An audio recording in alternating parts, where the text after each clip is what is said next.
Now, a band I actually have a great deal of animosity for, of course, is Weezer, right? I hate Weezer. I used to love Weezer when I was a young person. They've done nothing but disappoint me. Now, if you're not familiar with Weezer, don't worry, but I'm sure if you're familiar with the idea that there might have been a band or an artist in your youth that you loved, and as you got older, they continually disappointed you, right? The classic example are the Rolling Stones, right? The Rolling Stones were once the greatest rock band in the world, but to see the Rolling Stones in concert now is like seeing the Bodies exhibit to music, right? It's a different... it's a different game now. It's less about the music, more about the technology that keeps them upright. It's a different game. Now, my band was Weezer, right? I was obsessed with Weezer from 94 to 2000. I'm an old school Weezer fan, Blue Album, Pinkerton, right? There's some Weezer geezers here, right? Like first wave Weezer fan. I was obsessed with that band, 94 to 2000. Remember, this was the era of 14.4/28.8 internet connection. So if you wanted to download a 4 megabyte file, that was like a weekend, right? So I'd hear about a rare Weezer song that they made in their kitchen in 1992 called Let's Sew Our Pants Together, and I would prevent my parents from picking up the phone all weekend just to find out that I had downloaded a mislabeled Fountains of Wayne track, right? That's how Harry Kondabolu spent his youth, right? And I forgave Weezer. I forgave them for 5, 6, 7 shitty records in a row. I forgave them because they were my childhood. I went to a Weezer concert a couple of years ago. I'm excited to hear the hits. I get there, and the usher comes up to me and says, "Sir, the parents section's upstairs." Parents section? No, I came to rock. You take me to the pit. Now, a mosh pit at a Weezer concert is very different than other mosh pits, right?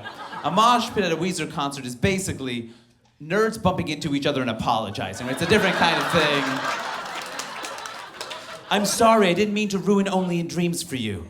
Yes, I lost my virginity to that song as well." Which is a lie. They're both virgins. Now, I go down to the pit. I'm excited to be there when I realize everyone's staring at me. Why? Because they're all 14 years old.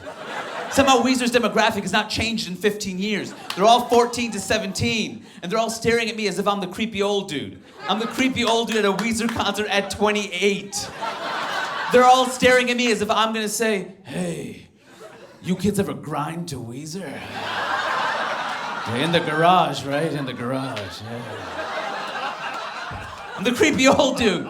I'm the creepy old dude at a Weezer concert at 28. And that's when I realized I'm not the creepy old dude in this situation. Weezer are the creepy old dudes in this situation. They are 40-year-old men who are making music that somehow teenagers can relate to.